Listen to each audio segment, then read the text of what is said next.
Hello, America, and welcome to the CNW Talk Show. My name is Silva, and this is my co-host, Ward. Hello, it's my honor to welcome President Abraham Lincoln of the Union. What's left of the Union? Ouch.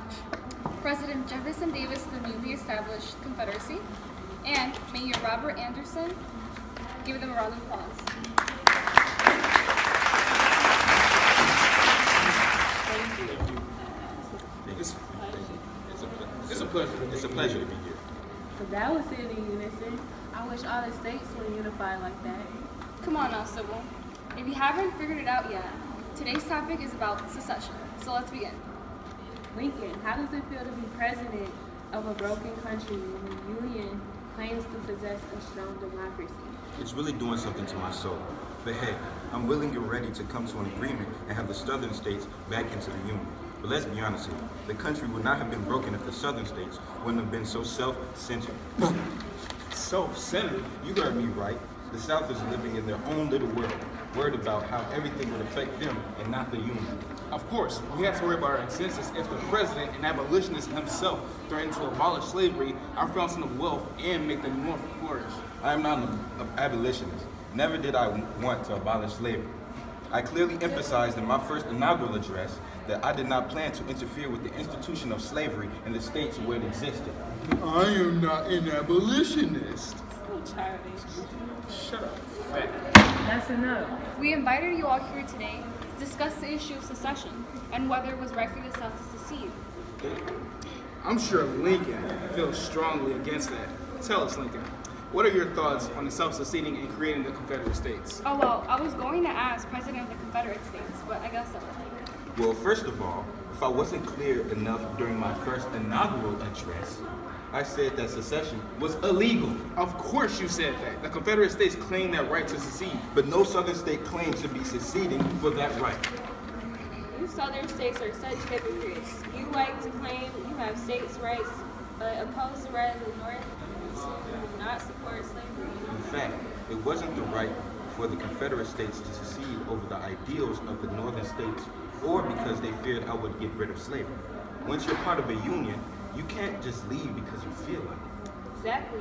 You went into war because of slavery, not because of states' rights. This war wouldn't have happened if you had paid attention to Lincoln's ideals.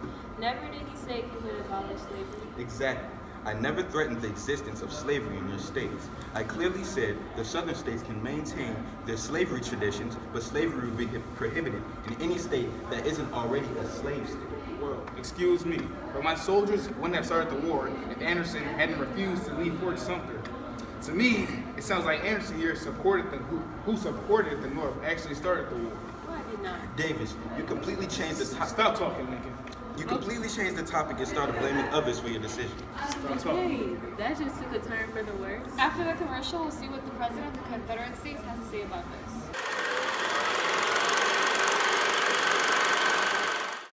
Are you tired of your back hurting from constantly bending over fields manually picking cotton? Or are you tired of your fingers hurting from the natural cotton that looks to have the texture of a cloud? Or are you tired of spending hours and hours pulling each seed from the cotton piece by piece? Well, I have the solution for you, the cotton gin. The cotton gin decreases the rigorous labor that is the main cause of back pain. It guarantees a boom in the economy, reduces labor, and it increases the amount of production.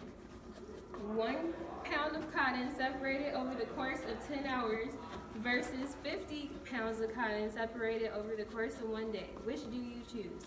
This machine ensures that the cotton will be thoroughly separated seed by seed, fiber by fiber. So say goodbye to that pain and buy your cotton gin today. And we're back.